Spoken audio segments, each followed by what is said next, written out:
একসময় দক্ষিণ পশ্চিমাঞ্চলের ২১ জেলার প্রবেশদ্বার হিসেবে খ্যাত ছিল মানিকগঞ্জের পাটুরিয়া দৌলতদিয়া নৌরুট।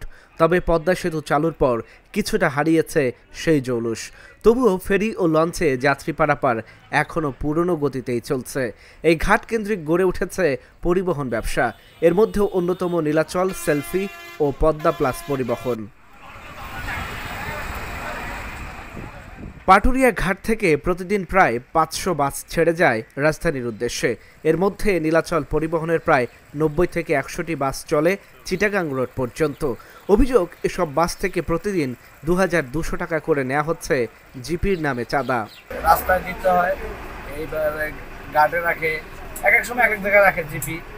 আর মানিকগঞ্জ ১০০ টাকা, পাটুরিয়া ঘাট ১০০ টাকা, তারপর আপনার এই সোবান বা ওই জায়গায় টাকা রাখে, আর বাকি টাকা অফিসে রাখে। এইভাবে তো আমাকে মালিক একসাথে নিয়ে আসা ২২০ টাকা, রাস্তাঘাটে গাবতলি ১০০ টাকা, মানিকগঞ্জ ১০০ টাকা, পাটুরিয়া ঘাট ১০০ টাকা, ৩ জায়গায় ৩০০ টাকা। বাস মালিকদের দাবি, একসময় জিপি হিসেবে ৯৫০ টাকা দেয়া হতো, কিন্তু সম্প্রতি তা বাড়িয়ে করা হয়েছে ২,২০০ টাকা। যাত্রী সংকটের মধ্যে এই বাড়তি চাঁদা তাদের অস্তিত্ব সংকটে ফেলছে। আমরা যে গাড়ি থেকে যে টাকাটা কিছু দেই, এই টাকাটা আমাদের পাটুরিয়া থেকে চিটাগাং রোড পর্যন্ত প্রায় ১০০ শ্রমিক আছে কমপক্ষে। এই শ্রমিকদের বেতন বাবদের টাকা উঠানো হয়। আমাদের এখানে একটা কুচক্র লোকজন এসে হঠাৎ করে দেখা গেছে যে বিভিন্ন রাজনীতি পক্ষে এরা দেখা গেছে বাড়তি চাঁদা নেওয়ার চেষ্টা করতেছে। এই কারণে আমাদের মালিকরা গাড়ি বন্ধ রাখার একটা পরিকল্পনা নিচ্ছে।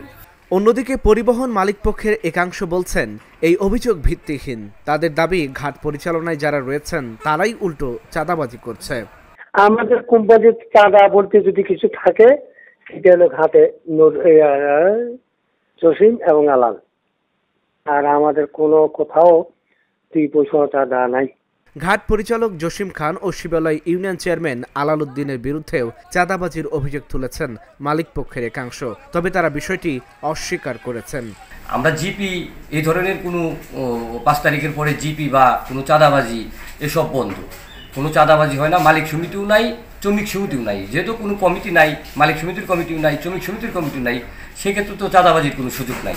মূলত ওই ব্যানারের যে মালিক নীলাচল পরিবহন প্রাইভেট লিমিটেড, এটার মালিক যারা আছে তারা এটা বলতে পারবে। আমরা তার নীলাচল ওই কোম্পানির মালিক না। এই কথার জবাবগুলো ওই মালিকের সাথে বললে আপনারা ক্লিয়ার হতে পারবেন, কিন্তু আমার নলেজে সব কিছু নেই। এ বিষয়ে থানায় একটি লিখিত অভিযোগ করা হয়েছে। পুলিশ বলছে, তদন্ত সাপেক্ষে আইনানুগ ব্যবস্থা নেওয়া হবে। জসিম এবং তার কিছু লোকজন এখানে ওই ডিপুর ভাড়ার অজুহাতে অতিরিক্ত ভাড়া চাঁদার মতো করে আর কি আদায় করে। তো এই বিষয়ে একটা অভিযোগ পাওয়া গেছে। এটা আমি আমার সাইড অফিসারকে গতকাল পাঠাইছিলাম। এই বিষয়ে আমরা খতিয়ে দেখছি এটা কি অতিরিক্ত ভাড়া টাকা আদায় করতেছে, অতিরিক্ত ডিপুর ভাড়া টাকা আদায় করতেছে না চাঁদা হিসেবে নিচ্ছে। এই বিষয়টা আমরা ভালোভাবে খতিয়ে দেখতেছি। খতিয়ে দেখলে যদি এরকম চাঁদাবাজির কোনো ঘটনা থাকে, আমরা আইনানুগ ব্যবস্থা নেব। উপজেলা নির্বাহী কর্মকর্তা বলছেন, চাঁদাবাজির সুযোগ নেই। কেউ চেষ্টা করলে আইনানুগ ব্যবস্থা নেওয়া হবে।